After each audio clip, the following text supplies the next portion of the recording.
Good day! This is Teacher Rowan. I'll be your guide in exploring Google Apps for education, for teaching and learning. In Google for Education, teachers can connect and collaborate easily while staying on task. It gives teachers the freedom to spend more time personalizing the learning experience and less time managing it. Students can learn essential skills such as 21st century problem solving, which they can use it in their future careers. As such, the accessibility features will also help and assist every learner to do their best work. Google offers different useful applications that we can use to connect education to technology. This will help our teachers as a 21st century educators to innovate and find ways on how to make teaching and learning more exciting, engaging, effective, and flexible to the demands of the society. Let's re-explore the education experience by discovering new angles to create, collaborate, and communicate as one. Para sa bata, para sa bayan, at para sa guro. Ang pagkatuto huwag gawing komplikado. Sulong edukalidad.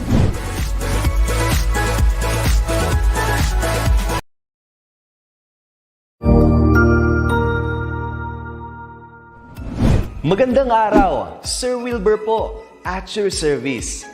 Narito ang ETUlay upang gabayan ka sa inyong pag-aaral upang lubos na maunawaan ang iba't ibang paksa o subject.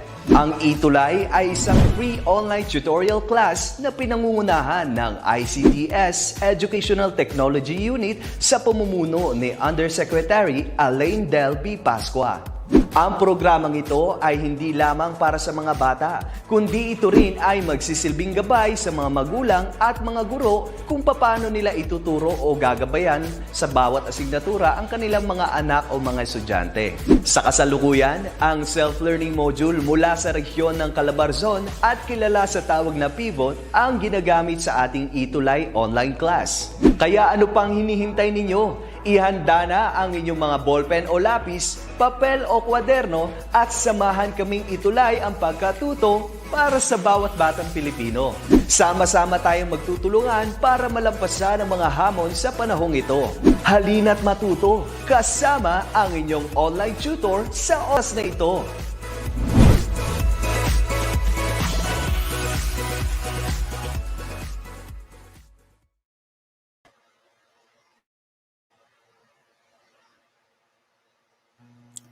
A blessed Tuesday to all.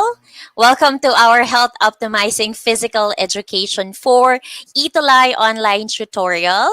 And now we are on our week 6. Magandang umaga po sa ating mga parents, teachers, and especially sa ating mga grade 12 students. Ako po muli ang inyong lingkod, Tutor Shen, and let me help and guide you to understand more the lessons and the activities set for this subject Hope For. And let us remember po ang ating Hope For schedule. It is every Tuesday from 11 o'clock in the morning up to 12 noon. Again and again, please like and share the following Facebook pages para sa ating ETUlay online tutorial. We have their DepEd Edtech Unit, DepEd Philippines, and also we have their DepEd Tayo. Also, do not forget to subscribe to our YouTube channel. We do have their DepEd Edtech Unit and DepEd TV. So again, welcome to our Hope For ETUlay online tutorial. I hope everybody is doing well and healthy. And malapit-lapit na rin po na matapos ang ating school year. And I know some of you are already preparing and accomplishing all the learning tasks that you have to submit in every subject. And onting-onti na lang, nalalapit na ang inyong graduation. So, congratulations in advance sa ating mga grade 12 students. So, kapit lang and just keep on doing your best to do your activities and all the tasks that you have to accomplish. We are now already in our week 6. Welcome, grade 12 students. And now, let's have a short review muna no, sa ating previous lesson. Let's refresh ourselves sa ating week 5 lesson. Could you still remember? Okay, I hope you do remember our week 5 lesson about snorkeling. Okay, very good. And some bodily conditions before that you have to remember before you engage to such moderate and vigorous activity. Now let's have a review, a short recap of our previous lesson. And this is entitled, Can You Guess the Pic? Well, all you have to do is to guess the picture shown on your screen. Are you ready, students? Yeah, so I hope you have your notebook and your pen with you, and you can write down your answer as you guess the picture that you can see on your screen. Okay, are you ready? Let me greet Jonalyn Katarina Babaw. Okay, good morning. So I hope you also have your paper and your pen with you. And to you, Angelica Joy de la Cruz. Okay, good morning. Watching from De La Paz National High School. Thank you. So let's have here the first picture for our activity. Can you guess the pic? All right. Let's have the first picture. Yeah, while waiting, as you write down, you can also write now your answer sa ating comment box. Good morning, Jeneline Formilias Bernal. Now, can you please type sa ating comment box, what is this object? Can you tell me what's this? What is your answer? Yeah, please type your answer sa ating comment box. Yes, the answer is, we have there, yes, it's correct. We call it swim fins. Very good. Or other term for this, we do have, it's also called diving fins. Yes, that's correct. Now let's move on to the next picture. So how about this next picture? What is this? So it's another snorkeling accessories that you can use whenever you engage to a water activity. Can you please type sa ating comment box, ano po ang tawag dito? Okay, we have there. This one, ito po ay tinatawag na nating, yes, this is what we call snorkel. Okay, so remember, no, it has a tube, which is called barrel, and then meron siyang ding sa mouthpiece. So we have there snorkel. All right, very good, Julito Baga, your answer is correct. Earlier then, I would like to commend Angelica Joy de la Cruz for her answer sa first picture po natin. Now let's have the next picture. Can you guess the pic? What do you call this? Another swimming or snorkeling accessory that usually used by snorkelers. Yeah, so we have there Andre Theodore and Angelica Joy's answer. We have there goggles. Yes, that's right. Ito yung tinatawag nating swimming device when you are underwater. Very good, Andre and Angelica. Now this time, okay, let's have here the next picture. This time, let's move on to the bodily condition since we were able to discuss this kind of topic as well last week. Now, talking about the different bodily conditions that one may experience during a moderate and vigorous activity, based on the picture, okay, can you guess the pic? What bodily condition is this? Can you please type your answer in our comment box? What do you call this bodily condition? All right. Yes. If your answer is dehydration, it's definitely a yes. Okay. So we have their dehydration. So it's very important. You know the signs and also the symptoms if you are already dehydrated.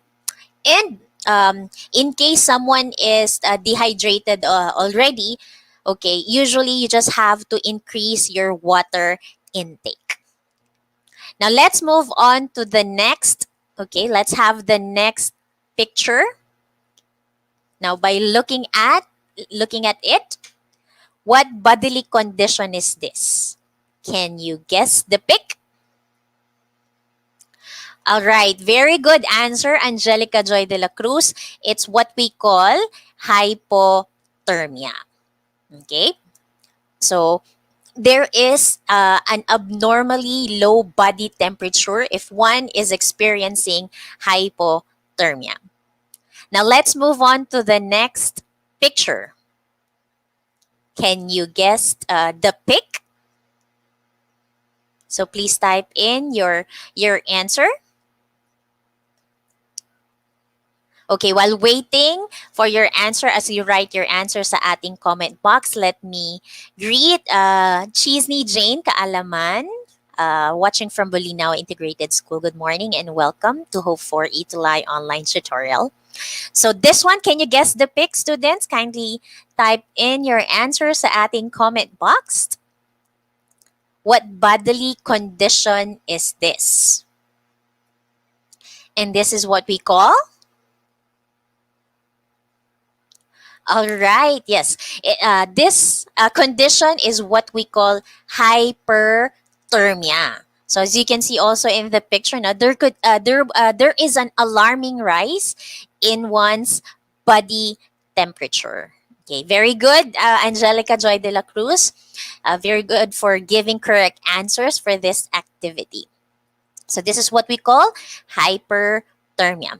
Now, let's now move on to the next picture and the last picture for this activity. So what bodily condition is this? Can you guess the pic? The last one. So I guess you could already answer yung natitirang bodily condition. Yes, that is correct. If your answer is overexertion, definitely that is the correct answer. Good work. Yeah. So meaning to say for overexertion, you push too hard your limits. It's like, for example, your brain, kaya mo pa, but somehow ang katawan mo ay hindi niya na kaya. So you push too hard your body with the different activities that might lead to injuries, okay, kasi, and then overused, then or eventually you would experience some injuries in the long run. Yes, so that's what we call overexertion. All right, very good work, students. And these are the topics that we discussed last time. We were able to talk about snorkeling activity, the basic skills, and also the bodily conditions that one might experience during a moderate and vigorous activity. Now, this time, let's move on to another activity. This is entitled Essential Question. Now, all you have to do is later on, I will show you pictures, okay?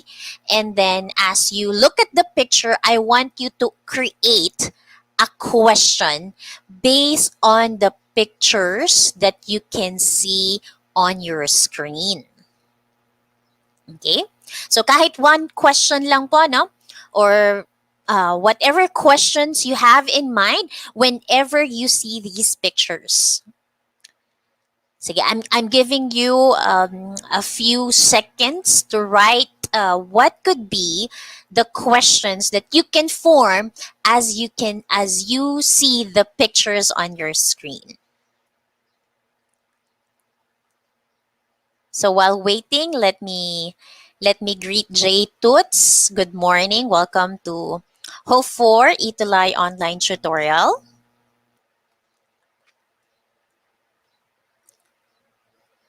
Now, can you type in your possible question, and then later on, no, let's based on the questions that you will write, okay, babalikan natin yan. And then later on, as we discuss the topic for today, we could be able to answer your questions.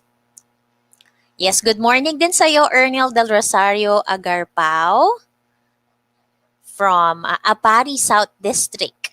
Also to Matri Estember from SDO Makati. Welcome to Hope for ETUlay online tutorial.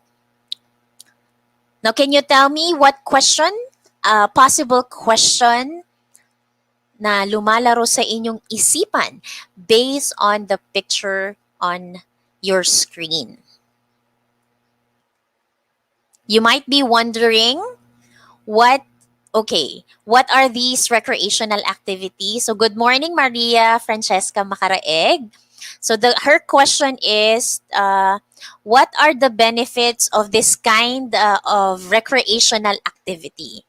So no, what is this recreational activity? And what could be the benefits that we can get from this activity? Okay, good.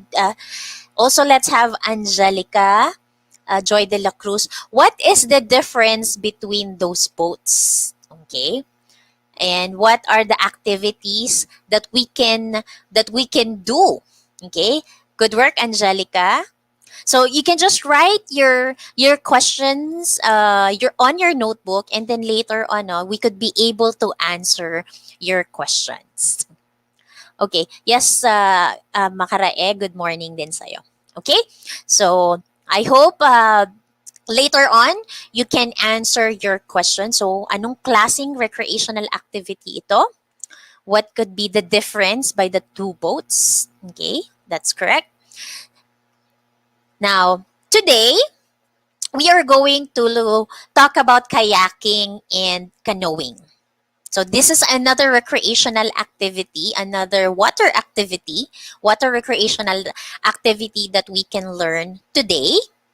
Okay, so let me give emphasis para sa ating most essential learning competency. So aside from uh, learning this kind of recreational activity, let's demonstrate the proper etiquette and safety in the use of facilities and equipment, particularly in this kind of recreational activity. And to specifically achieve our most essential learning competency, we have there our specific objectives. So first, we have to discuss the nature of kayaking and canoeing. Another one is demonstrate the proper etiquette and safety in the use of facilities and equipment. And the last one, you could be able to value the importance of proper etiquette and following the safety protocols in the use of facilities and equipment, especially these days that we are experiencing pandemic. So it's very important that we have to consider our safety, even though we are at home. Somehow, if you're allowed to go out because of your age or because of your condition, so we have to really bear in mind safety. So those are the objectives that we have to achieve for this week 6 lesson. And let's have here another activity. This is entitled CAPTCHA with Safety. So here, uh, let's deeper your understanding and your knowledge, somehow your previous knowledge with our with your previous lesson as well. So all you have to do is you can see their pictures, okay, and I want you to write sa ating comment box ng heart shape if the picture shows safety, or you can just write the word safety kung di nyo mahanap yung heart shape. And If the situation, okay, if the picture shows an unsafe situation, then you have to type in sa ating comment box ng cross. Or if you can't find yung cross shape, you can write the word unsafe. Okay, so we have there the safety, and then unsafe, or we have the heart shape or the cross shape. So are you guys ready? So I think ready na rin si Glyza Hibaya Virtuoso and also si Luz Lura Abella. Okay, watching from PCE SSDC. All right. Okay, so let's start now with the first picture. Okay. Now by looking at the first picture, is this a heart shape or a cross shape? Or you can write safety or unsafe. What is your answer? All right, from Maria Francesca Macaraeg, Andre Theodore, Angeli Grace Villas, their answers, okay, it's a heart shape kay Angelica Joy de la Cruz. So you can see they are washing, it's a picture of washing your hands for at least 20 seconds. Yung iba, no, if you're gonna wash your hand, you sing happy birthday, okay? So to at least to na mas malinisan natin ang ating kamay, okay, while using soap and water. Okay, very good, students. How about the second picture? Okay. Now, according to Andre Theodore Andaya, heart shape ulit. Okay. So as you can see here on our screen, maintain social distancing or physical distancing. Yes, that is correct.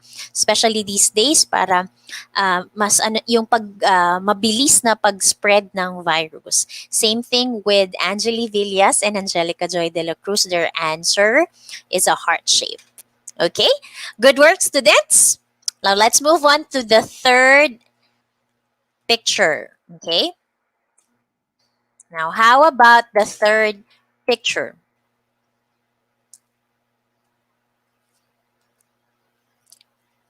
Can you type in sa ating comment box? Sige po. While waiting, let me greet Emilia Coleman. Hi po. Good morning. And also kay Angeline Sederiosa, watching from Kidipawan City Division. Okay.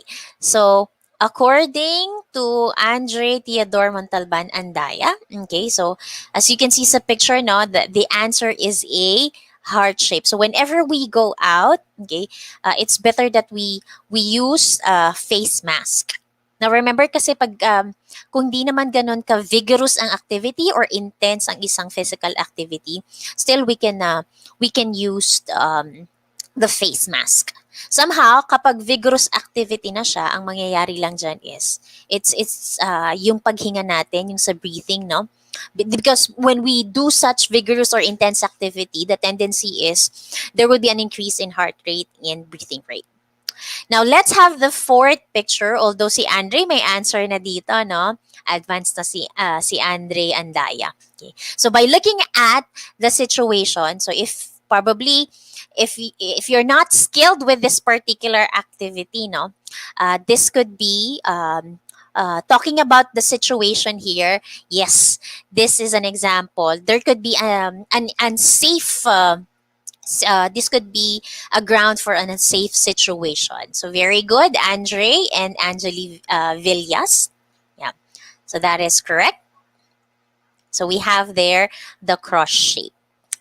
And let's have the last. Okay. Now, by looking at the picture, the woman is hugging the ball. Based on our situation these days, is this show safety or this explains an unsafe situation that you are hugging the equipment or the ball? While waiting for your answer, yeah, let me greet Annalise Santiago. Welcome po, watching from SDO Quezon Annex, Santo Tomas, Feria. Okay. Now, Maria Francescas Macaraeg and Angelica Joy de la Cruz answer is a cross. Same thing with Andre. Yes, that's correct. So we don't know kung sakali ang merong virus din, okay? Doon sa equipment na ating hinahawakan. So, yes, this could lead to an unsafe situation. Even then kay Reeds, Melvin, Jasmine, very good answer. So I think somehow you already have understanding and you could be enlightened more with our lesson today based on the activities. So again, we're going to talk about kayaking and canoeing. So are you excited to learn about this kind of recreational activity? And somehow, what could be the benefit that you can get, or what could be the advantages of this kind of recreational activity? Okay, Andre Theodore, woo! Siguro kasi yung sa answer niya, no, very active si Andre. Very good, Andre. And also kay Angelica and Macaraeg, Francesca. So let's now define and learn what is kayaking and canoeing. And let's understand this kind of watercraft. Okay, so let's have here kayaking and canoeing. Both canoeing and kayaking involve paddling a small craft through the water, and they are called as low impact activities that can improve your aerobic fitness, your strength, and your flexibility as well. So again, these two floating crafts can be a great way for you to explore the rivers, the lakes, the canals, and other bodies of water. This time, let us know what could be the difference between these two boats, between these two watercraft. Okay, so can you think ano kaya ang pagkakaiba ng kano at ng isang kayak? Now, I want you to look at these pictures and somehow you can write sa ating comment box, no? Based on these pictures, ano kaya ang kanilang pagkakaiba? Saan sila nagkaiba? And then later on, let's find out kung tama din ang inyong mga sagot. So, they differ from, okay, you might see the difference sa kanilang paddle. Okay? So, yung paddle ng isa at ng isa. What else? They could also differ sa kanilang structure, no? Yung kanilang, yung front part, and then yung rear part, and even ang kanilang seat. Okay? Alright, so sabi ni Sheska, no, makaraeg shape ng boat. Ni Angelica, yung hole. Yes, okay. And kay Andre naman is yung paddle engine. Very good observation between the difference. Ang tanong na lang, saan dyan si kano at saan dyan si kayak? Okay, so now let's identify the difference between kano and the kayak. So let's have here the kano. So do you think you get the right answer kung ano ang kano between the two watercraft? So kano, this is an open vessel, so you can see here in the picture. And ang person ay they either sit or kneel inside the kano, and they're just using a single-bladed paddle. So, single lang siya, no, makikita natin. To be able to push the craft to the water. So, this is what we call a cano watercraft. So, mas ano natin, no, very, very open. And you can see sa paddle, it's just a single-bladed. So, that's for the cano.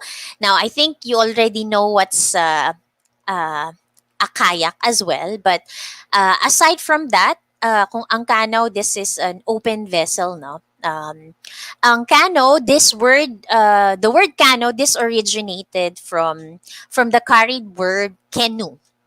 And this means dug-out canoes that were originally made sa mga large tree trunks. So before, these are made of large tree trunks, but eventually, so there would be a development din, no? Even yung sa construction or the materials used for the paddle, um, nag-evolve na rin. No? So, nagkaroon ng development. So, uh, at this present time, ang ating mga paddle, or ang ating mismo yung kano, these are already, ang ginagamit na is more of yung canvas, ang wood frame. Meron din aluminum. Okay? And actually, ang mga modern canoes nowadays or even ang kayak, they are made up of molded plastic na or yung mga composites na tinatawag nating example yung fiberglass. And um, and here let's have the next one. Ito naman si kayak. Okay. So this is the opposite ni kano, no? Kapag kay kayak naman, you can see that this is an enclosed vessel. And still, it depends on the person. He may sit, okay, inside the kayak. And syempre, because of dahil enclosed vessel siya, you have to extend your legs. And you can see that it has a double bladed paddle. So that's for the kayak. And kayak means, ang ibig sabihin naman natin ng kayak, this is also known as the hunter's boat. And usually ito ay nag-originate sa mga tribe ng mga Arctic North America. And mapapansin natin sa kayak, both kayak and also cano, all right? Well, actually, no, masasabi nila, if you use this kayak or cano, okay, the wider the boat, syempre mas stable it is. Pero kapag narrower naman ang cano or kayak, mas faster naman siya. Yun nga lang, mas less stable, hindi kagaya ng mga wider boat. So that's the characteristic of a kayak and a cano. And aside from this kayaking and canoeing, meron din tayong tinatawag na mga iba't ibang klase ng mga paddling activities. So at this point of time, we are now going to learn the different kinds of paddling activities. So let's start with the first paddling activity. Okay. So we have here what we call the flat water recreation. Now, this kind of paddling activity, this is a kind of relaxing canoeing or kayaking activity where you can just take a gentle paddle sa mga river, ocean, or lake, and you can just enjoy the beauty of nature or do some sightseeing. So that's for flat water recreation. And we do also have yung tinatawag nating sea kayaking. So particularly from the word itself, okay, it's a kayaking or it's paddling a watercraft on the sea. And usually nagiging popular din siya na water sports sa Australia. Another paddling activity is yung sailing. You sail using a cano or kayak. So while using this kind of watercraft, so you're just you use it with a sail. Another one, we have there the surf kayaking. So yung kayak natin, typically parang siyang fitted with ng fin. Okay, rather na yung gumagamit tayo ng surfboard. Another paddling activity is sprint racing. So from the word itself, so there would be a sprint race, pero mapapansin natin yung water, it is calm. So this sprint racing is a sprint race using ng calm water. Another paddling activity is we have there the ocean racing. So alam natin sa ocean it's wider, okay? And then yung ano din ng yung flow ng water, ng waves. So for this kind of paddling activity, one would require extreme skills in fitness as you engage with this kind of paddling activity. Another one, yan, yung tinatawag nating marathon racing. So usually this is a lengthy race down a river. Maaring you're using a kayak or a canoe. Another, we also have what we call slalom. And itong slalom naman, this is a paddling activity wherein it's a time event. So may oras, no? And the competitors, they have to navigate yung water course. Okay? Now we're in as they navigate the water course, may combination na pwedeng upstream, may mga downstream na mga gates. So that's what we call slalom. Another type of paddling activity is the canoe polo. In this kind of paddling activity, this is consists of two teams na merong mga 5 players, and they would compete to score using naman ng isang water polo ball. Another, we have there the freestyle. Okay. Itong freestyle na tinatawag natin, may discipline din na kailangan. No? There is a whitewater canoe discipline wherein yung paddler, he performs mga tricks, okay, or mga acrobatic tricks. For example, as he maneuver sa water, okay, it would create ng wave or ng hole, all right? So that's for the freestyle paddling activity. So somehow your creativity to do some acrobatic tricks. And we have here the last one, yung tinatawag nating wild water. Kung kanina meron tayong across calm water, sa wild water iba naman, because this can be an ultimate combat ng isang individual, ng isang tao versus yung river. Okay? So, ang objective ng sport na to is you go from the starting point of the course on the river hanggang sa end point as quickly as possible. So, somehow yung agos ng river, okay, yung dadaanan mong water course, so somehow it also requires some skills, okay, as you go through and reach yung pinaka endpoint. So those are examples of paddling activities that you can choose as you use a canoe or a kayak. This time, let's now move on naman.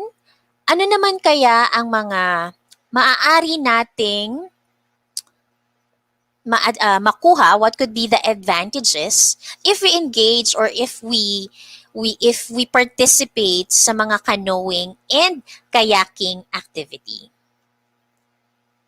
So let's have first, anong benefit na pwede nating ma-achieve for this kind of activity? So it can improve your cardiovascular fitness. So meaning to say, no, for cardiovascular fitness, again and again, itong activity na to, this can also be a good cardio workout since you have to paddle through the waters. And this activity, no, it can assist yung heart mo, yung lungs mo, and to efficiently supply blood rich in oxygen to all the parts of your body. And aside from that, no, yung kasi you're gonna move, yung moving muscles natin, you will need oxygen to produce energy for the movements that you execute. So that's one health benefit of canoeing and kayaking. Let's now move on to the next health benefit. So the next one is it can increase your muscle strength. Syempre, as you paddle again, you're using your hands, and in time, no, it will increase in size since you're gonna use them frequently. And without knowing, no, as you paddle, the way you move and the way you paddle through the water, it would include yung body movement from side to side. Siyempre, eventually it improves your back, yung inyong mga side muscles, and also it can also increase your torso and leg strength. Okay? So that's another aside from the muscle strength, yung mga lower extremities din ng yung legs ninyo, this could also not just increase your upper body strength, okay, kasi sa chest naman yon, kasi you also have to push, no, the paddle through the boat, through the water. And also, it has a significant effect sa inyong legs. Wherein, as you paddle, you will be able to apply a lot of pressure to your legs. And then, eventually again, it will increase your lower body strength over time. And the last health benefit, okay, we have here reduced risk of wear and tear on joints and tissues. Now, remember, ang canoeing and kayaking activity, these are considered a low impact activity. If you're gonna compare kasi sa running, no, or some contact sport, okay, na wherein pag running or some contact sport, there is a lot of pounding feet sa ground and or some big hits, okay, and for this, ang relatively low impact activity, no, kasi meaning to say there will be a less chance of you gonna pick up your knee, or you could experience back injuries, okay, that are common to some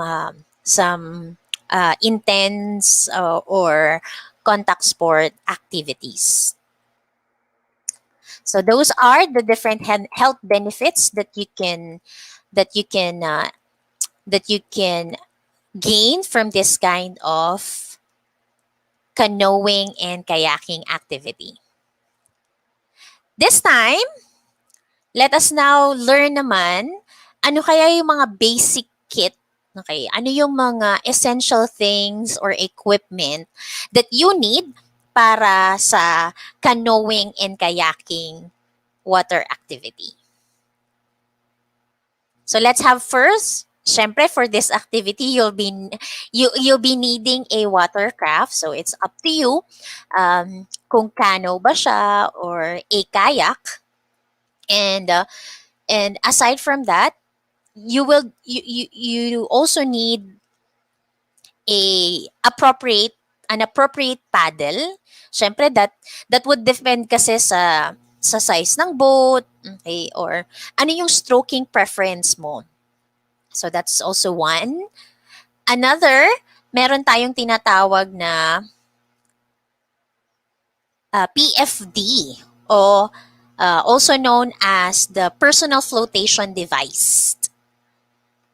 It can be a life vest or a life jacket wherein it will help you to float in case ang boat it would turn upside down the water.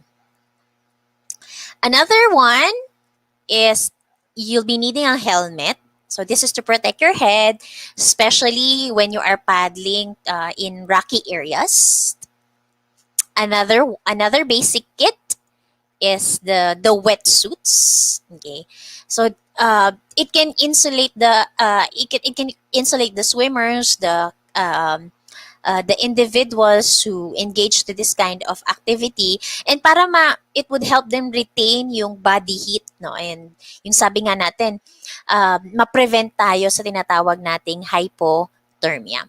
So that's the importance of having wetsuits. Mahirap kasi na it's very hard na kapag masyadong nilalamig ka na, this would, it's very challenging to paddle through the water. So we have there the wetsuits, and lastly may tinatawag din tayong spray deck. Okay, ang spray deck, this is usually for kayaking activity wherein it would cover, no, yung sa yung opening ng vessel, so that it will help you to keep water out of the craft. So yan yung mga basic kit or yung mga equipment or some accessories that's very important when you engage to this kind of paddling activities. So I hope you're able to remember this basic kit for canoeing and kayaking. All right. So aside from the this accessories and equipment, okay, napaka-importante din, okay, na malaman natin ang mga proper etiquette and safety in the use of facilities and equipment. Again and again, especially na medyo hindi natin alam yung virus, no, na pwede nating makuha as we do such activities. So let's have first, okay, what could be the proper etiquette and safety sa paggamit ng mga sa paggamit ng facilities and equipment. So let's have first that you have to take care in using facilities and equipment. Okay, no, we should use the facilities properly and nicely, and as we use them, no, it's one way to respect as well yung mga next user. Okay. And aside from that, we have to return after using these equipment. Okay, let's also return the equipment properly, the way na nakuha natin. So especially this yung mga staff from this kind of sport facilities, okay, or physical activity facilities, they maintain the cleanliness and the orderliness, okay, to prevent such injuries as well, and to create an unsafe situation for the user. So it's better, okay, that you have to remember to return the equipment properly. Also, we have to leave the venue clean. As I have mentioned, before they open, no, pananatilihin nilang malinis at maayos ang facility. Okay? So, as we leave, as we finish our activity, whatever activity na ginawa nyo sa isang sport facility, we have to leave the venue clean. So, yung trash natin, yung mga kalat natin, make sure that meron tayong proper waste disposal and whatever na ginamit natin, okay? So, we have to, again and again, make it possible na malinis ang ating area kung saan man tayo for example, you do some exercises man yan, okay, kung nag-canoeing and kayaking kayo, so sa pinaka-area, make sure that the area is clean. Aside from that, this is very important, no, that we have to practice proper hygiene, no, and lastly, it's we also have to remember to be nice, okay, to be nice with the staff and the people who are also using, okay, the equipment and the facilities. And we have as a respect as well, sabi ko nga, no, as a respect to the next user, remember to always be nice as you communicate with the staff and other people, okay, and nicely as you use the different equipment. So those are some proper etiquette po, no, na ating dapat tandaan. And when it comes to safety protocols naman tayo, especially this pandemic, no, meron din tayo mga safety measures that we have to remember. So we have to bear in mind how to stay safe sa coronavirus, especially if you're into outdoor activities. Kung sa inyong lugar ay pwede nang makapag-participate sa outdoor activities. So let's have your first, no? Like in every establishment na pupuntahan natin, okay, it's there would be a safe entry and checking of your temperature.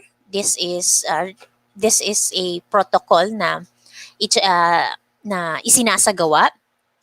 And also aside from that, you also have to maintain yung physical distancing or yung social distancing kasi nga it could limit yung spread ng virus, or it could stop yung chains ng transmission ng virus. Aside from that, well, you have to wear your mask unless you are not doing strenuous activity. Although it's still recommended as good practice that even under such circumstances, we have to use our face mask. Okay. Now, other than that, okay, it's better no that you have to bring better that you have your own personal equipment if possible lang naman. But halimbawa, uh, if this cannot be undone, no, just make sure that before you use this equipment, maaring isanitize muna natin siya, okay? Let's wipe down using alcohol or sanitizer yung equipment. Right? And also, ito importante din na let us avoid touching common public objects with your hands. So we don't know who can be the carrier, no?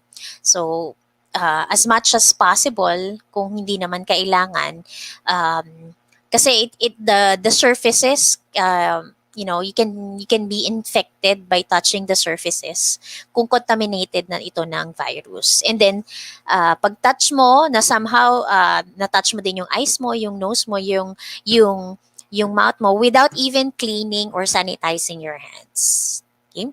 Now, you just have to remember, we have to ensure safety measure while we want to have fun and while being physically active. So those are the proper etiquette and safety protocols that you have to remember po when you engage to such outdoor activities, or for example like even canoeing and kayaking activity. All right. So I hope you were able to learn this, another recreational activity, and also the basic kits and also the safety protocols. So at this point of time, I wanted to check your understanding with our lesson today, students. And let me have this activity, okay? All right.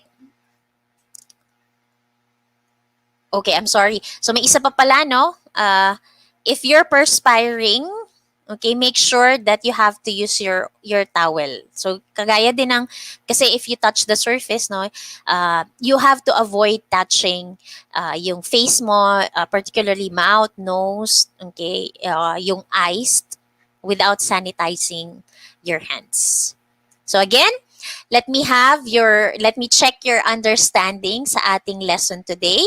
So we have this activity entitled Safety in the New Normal. So especially we're experiencing the new normal. So all you have to do is, I just want to know, ano po ba yung, what could be your thoughts, what are your feelings, okay, in terms of safety protocols in handling canoeing and kayaking equipment, or even yung facilities, especially this time of pandemic, or somehow since you cannot engage to kayaking and canoeing, if you participate naman sa ibang outdoor activities, okay, ano naman kaya ang inyong mga thoughts and feeling, okay, on how you can safely follow yung mga protocols as you use the equipment and facilities. Okay? And I want you to type in your answer sa ating comment box po. What are your thoughts?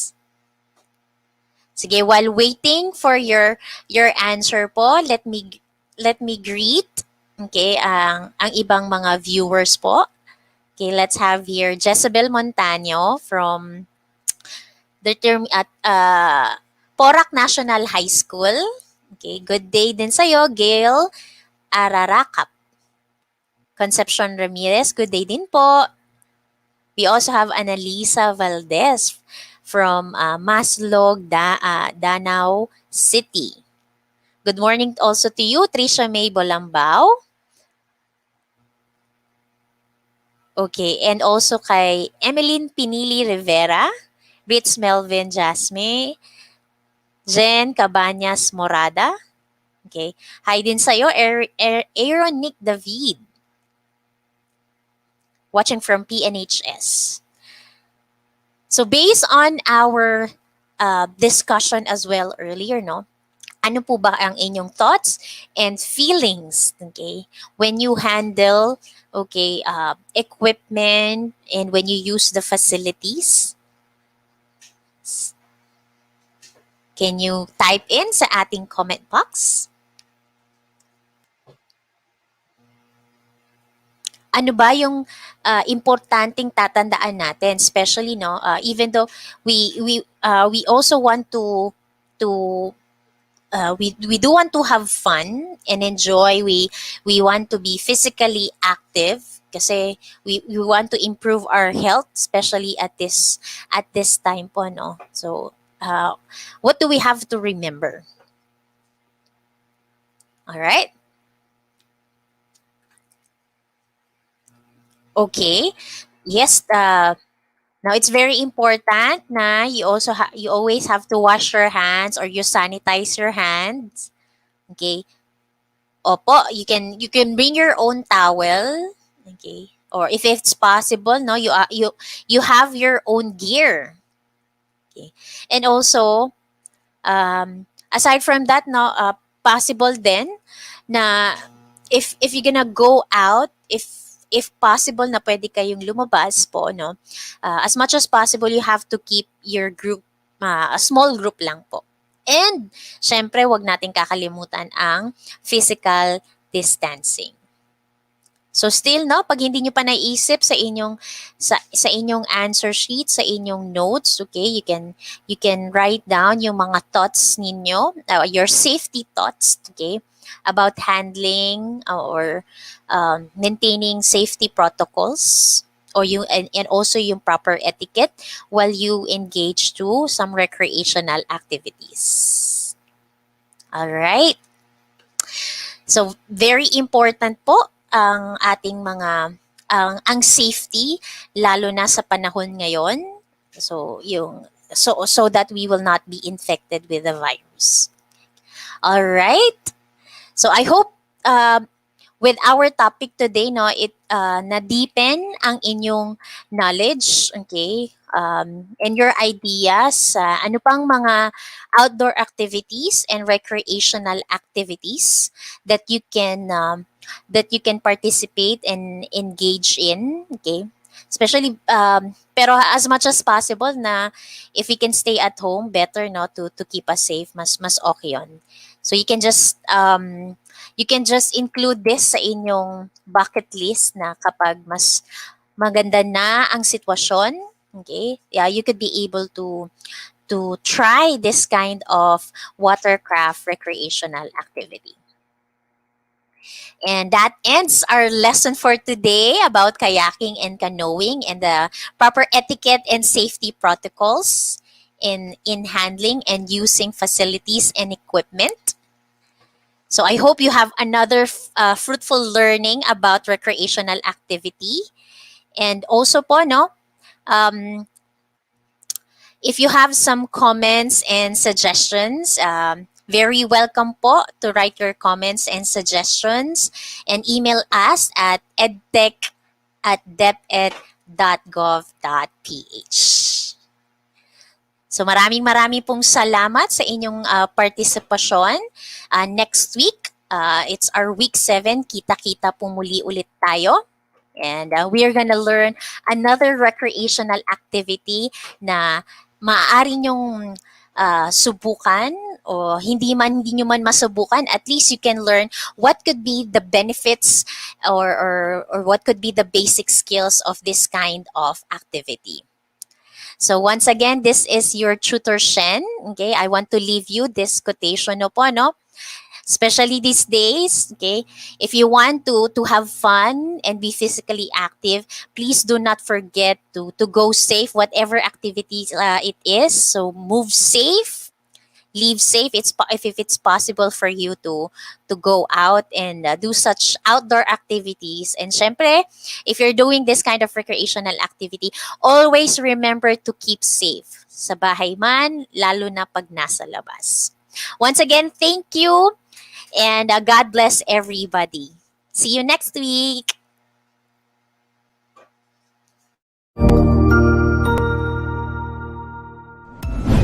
Sigurado ako na marami ka na namang natutuhan sa ating ETUlay tutorial session ngayong araw. Tandaan, ito ay hindi lamang para sa ating mga mag-aaral, kundi pati rin sa ating mga minamahal na guro at mga magulang na kaagapay natin para maituloy ang pagkatuto sa kabila ng nararanasang pandemya. Patuloy ding sumubaybay sa DepEd TV para sa mga araling ginawang video episodes. Mapapanood ito mula Lunes hanggang Sabado, alas 7 ng umaga hanggang alas 7 ng gabi sa inyong mga telebisyon. Abangan bukas mula 1:00 ng tanghali ang iba pang aralin sa ating ETUlay free online tutorial session sa Filipino. I-like and subscribe at manatiling nakasubaybay sa ating ETUlay tutorial session sa DepEd Edtech Unit FB page at Educational Technology Unit channel sa YouTube at sa DepEd Tayo at DepEd Philippines social media accounts. Paalam!